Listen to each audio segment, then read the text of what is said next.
How are you? So working with the robots, it was difficult, but we got through it. Well, what was so surprising was we had to cut all the Jaegers and Kaijus out of this season of Sunny. So it was a big waste of money. Yeah, it was an exceptionally expensive season. Yeah, we got through it. That's all that matters, right? Yes. What's So happening? tell us everything about the new season. Everything. Well, first off, we're moving. Yeah, this is the big talking point, and I guess it's pretty important to get that out there. We're moving to FXX. FX is creating an entirely new network, and we will be found exclusively there. Some people will just get it automatically, but you'll have to check with whoever your local provider is, and hopefully people come and find us there. Yeah, I've had a lot of questions about, people asking if we're nervous about the move. And the truth is, I don't know a single person in our demographic at this point who watches channels. Mm-hmm. We all watch shows. Moreover, I couldn't tell you right now what station FX is. I have no idea. Or like Breaking Bad. I don't know where AMC is, but I watch everything on AMC because I just search because you search for the show. Yeah. And I'm not really nervous about the movie either.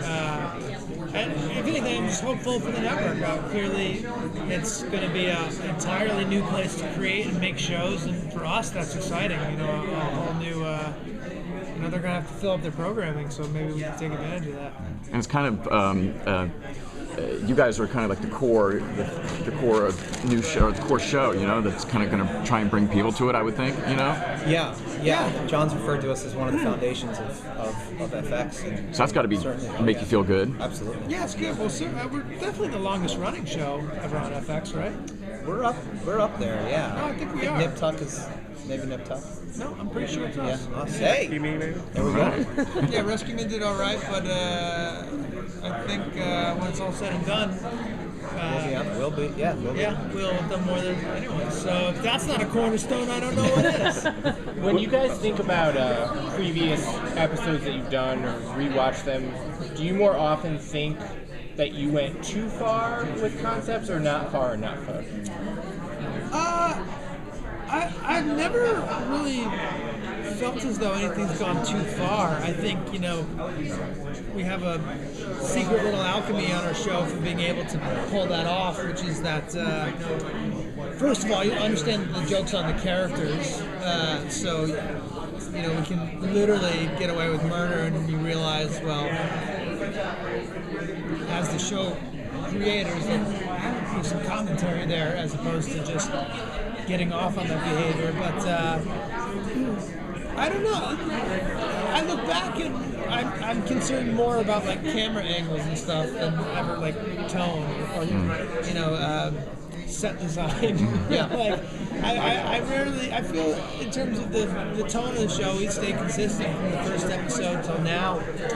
We've taken some bigger swings stylistically, but at the core of these characters and sort of the message, tonal message behind the episodes, I think I think we always are dancing around that line like we want to. Do you guys ever go back and watch your old stuff, like acting-wise, and think, are you happy with your work that you've done, or do you kind of? I think oftentimes I'll watch episodes. It depends on the mood that I happen to be in, whether I like it or whether I don't. But I always take pride in knowing that if we took a big swing and it didn't quite work, that no matter what, we have not taken one episode off, ever. We've done now 104 after this season. And we put we've put every single one of those episodes through the same process. Yeah. So it's an excruciating set of hurdles that Rob and Glenn and I jumped over, but a lot of arguments, a lot of fighting, But the fact that we've never taken one episode off, we've never left for an episode as actors or as writers. So, when you hear fans say, "Well, that one didn't work" or "That one did work," that's fine. That's subjective, and that's fine. But I want to make sure that we end the show. We feel like we gave it our all on every single one of those episodes. And thus far, we have. Yeah, and then certainly as an actor, I've always sort of felt very, very good about my work on the show and the work of my castmates. I think it helped to be able to write for ourselves and write to our strengths. Yeah, I mean, I think, if someone had taped some of my plays in college, I'd be more spooked out to watch that. But in terms of, by the time I got to Sunny, by the time we were doing this, I felt as though we had a pretty good idea of how we wanted to do. Even when I watched the home movie pilot, I'm always surprised by how sort of consistent that is with what we're doing now in a way. Well, can you tell us about episodes or stories that you're doing this season that, I don't know if there's something you've waited for till now that you're finally able to do, or just something you can tease about season 9? There's definitely some classic Sunny things, like dealing with what's out there in the zeitgeist. And we've been doing that for so long that some things have come back around. Like the first season of the show, there was such a hot topic going on about the gun issue that we did an episode called Gun Fever. And then after this last year, which we all know, which where the gun issue is as prevalent as it has ever been, the Gun Fever 2 is still hot. Is Rosenbaum coming back for that? Rosenbaum is not coming back. A good memory, my friend. We also have an episode this year that was written by the Game of Thrones writers. Yeah, so excited about that, just to see what somebody else's version of Sunny, and then obviously that still goes through our process. Yeah. But to have two guys who are so talented and doing something completely different from us, what their perspective of Sunny is coming into our process was really fascinating. Did they pitch you the idea for the episode? Yeah. And then you guys wrote out your own Game of Thrones episode and handed it back.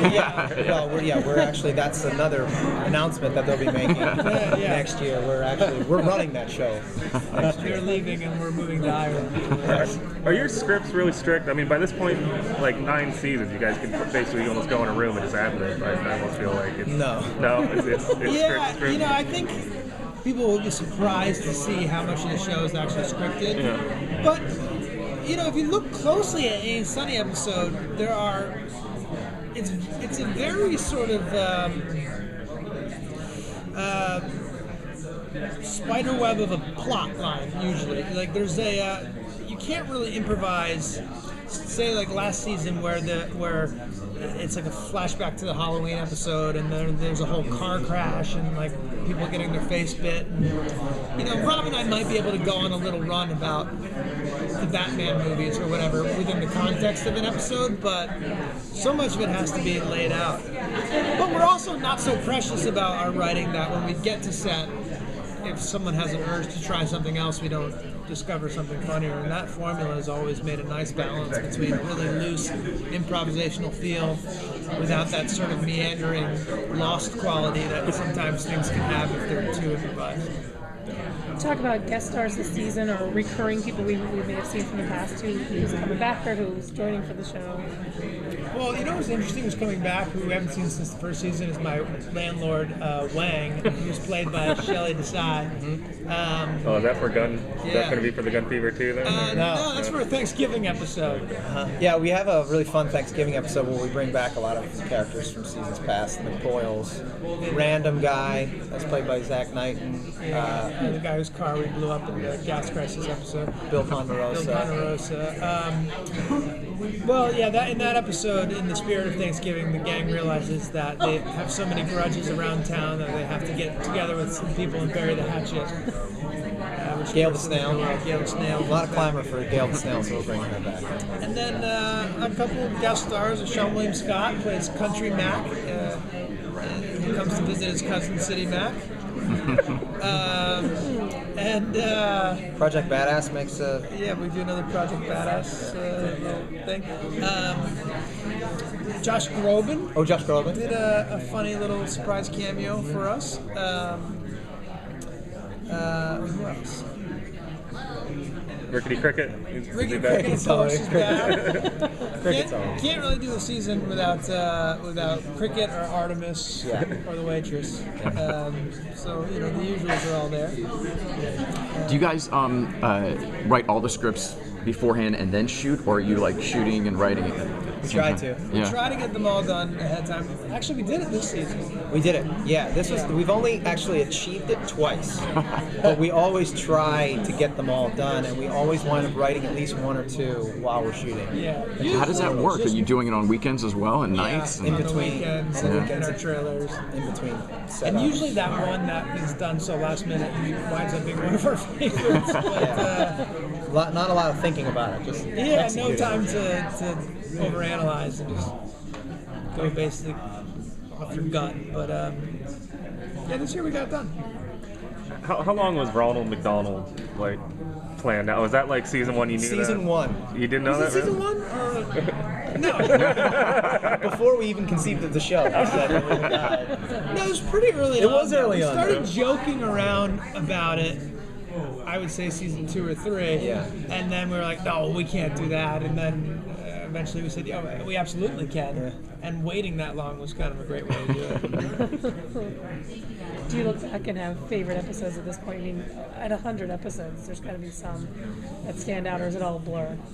Oh, yeah. I mean, I'm so proud of so many of them. And I have so much love for this television program. And that it's tough to just pick out a few, but every now and then I think we've sort of hit on something where we've surprised ourselves and made a really exceptional episode. And there's always at least one in every season where I'm like, that is some of the best work that we can do. But And you never know. You never know in conception, script form, on the day. You never really know until you see that first cut, and even then, you don't know until you see the final cut, which is gonna work and I feel that they all work, and they all have moments in which they work. But sometimes you think, oh, this episode's not gonna be so great, and then it just, who knows why? It's just all worked, went together. And then other episodes that just never quite clicked. And that's a part of the fun of the process. I would say the 8th season was the most consistently I felt as though I was really very happy with each episode, where in seasons past there are ones that I love and other ones where I'm like, oh, that's okay, but it could be better. And last year I felt great about every single episode, which I hadn't really felt since maybe the second season. Where I usually feel good about a lot of them, but there's like one I'm upset didn't turn out as good as the others. But I didn't have that experience last year. Last year I felt great. But then again, it's so funny. Like sometimes the one that, in my opinion, I love the most isn't necessarily the one that the audience picks out. There's certain, in terms of favorite episodes, there are certain scenes that I loved shooting, and those are the ones that I remember. The ones that I had so much fun while we were shooting. And they usually wind up landing on the DVD because it's like outtakes where I just am laughing the entire time because I think what someone's doing is so That funny. does happen a lot. Is there a personality trait in your own characters that you kind of identify with, or that you particularly like? There must be. I mean, Yeah. I think to do any character well, unless maybe you're like a Gary Oldman type who completely transforms himself every time, you have to tap into a little something of yourself, even if it's only your sense of humor. But there's what I think all the characters in Sunny have, which I like, is this optimism. They're, for as dark and twisted as they can be, they're so positive about their opinions and their goals and their tactics, and I do like that quality in my character and in all the other characters. Their joyful sense of drive, even if sometimes it's a very misguided drive. When you guys are on hiatus and you're working on other projects, are you still like jotting things down for the show and like thinking, oh, this would make a good thing for or waking up in the middle of the night and I try to compartmentalize as much as I can, but it's hard to shut that off. So every once in a while, you'll think of something and go, I gotta write that, which is great because now we have phones everywhere. I can just jot it down and then bring it back up when we sit down in January. Yeah, it's true. You do try and check out so that you can just sort of recharge your battery and feel fresh. But Mary Elizabeth and I were in a restaurant having breakfast, and we ran out of. We were about to leave, and we went inside to see if we could get a to-go cup for our coffees. And the hostess was saying, or the cashier was saying that someone had just had a stroke, which turned out they didn't have a stroke. I think they choked for a minute. And it was one of those moments where it felt very Sonny-esque, where we're like, this is terrible and awful, but we still get that. We still want to and it's like, so how do we, so there definitely are those times in life where after doing the show for so long, where you can't help but feel like the characters a little bit. Everyone was fine and we got our coffee. It's a happy ending. It was a happy ending. It was a win-win. Cool. Yeah. Awesome. Just dumb question for when you go though. Are Max tattoos real? Max tattoos are The bird? as real as can The be. bird's real? The bird is real, buddy. Alright, that's all I do. It's up there. Nice. It's real. It's all happening. Thanks.